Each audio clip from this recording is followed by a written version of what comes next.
Hello, second graders. Today I'm going to read aloud to you a story titled Lester.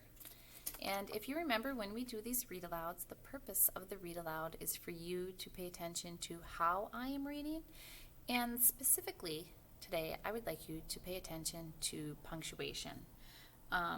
Punctuation helps readers make sense of phrases and sentences to better understand what we are reading. So it's important to pause at commas and periods.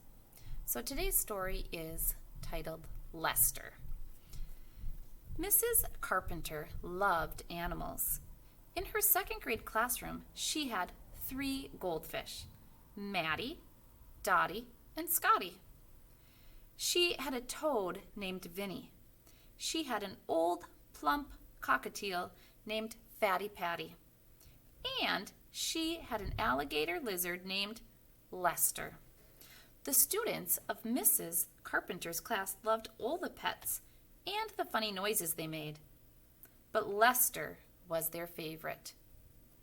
They'd never miss an opportunity to watch their teacher drop a couple of crickets into his terrarium.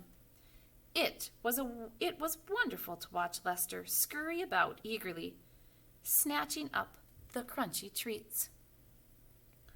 So second graders, if we stop right now and think, what is the setting of this story? Where is this story taking place?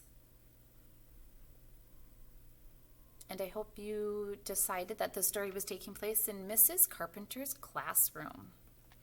One morning, as the students piled into the classroom, Mrs. Carpenter had bad news. As she sprinkled food into the fishbowl, she said, "Children, when I came in this morning, I noticed that Lester's cage was open. Now he's gone." The children gasped and suddenly started looking under their desks. "We have to form a search party. Let's get Math and look for him. Maybe someone stole him. Call 911. Let's make lost posters and hang them up." The children were bursting with ideas. Mrs. Carpenter finally got the kids back in their seats.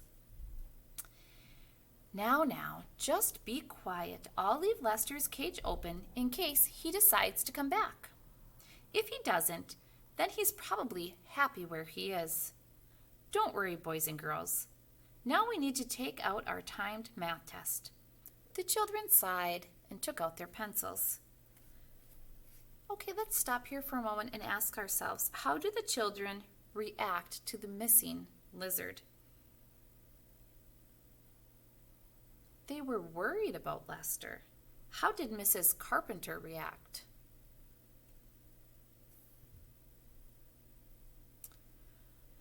She did not seem to worry. She thought that it would be okay because he's either happy where he is or that he would return to the cage. Sure enough, the next morning, Lester was back in his cage. He was not alone, though. A lovely lady lizard was with him. The children rejoiced and took turns holding Lester and his new friend. They decided to name the lady lizard Lizzie. "See," Mrs. Carpenter said, "Lester was just lonely. Now he has a friend to share his cage." And how did the story end here, second graders? Yes, Lester came back with a friend. All right, so have a great rest of the day, second graders, and we'll talk to you later.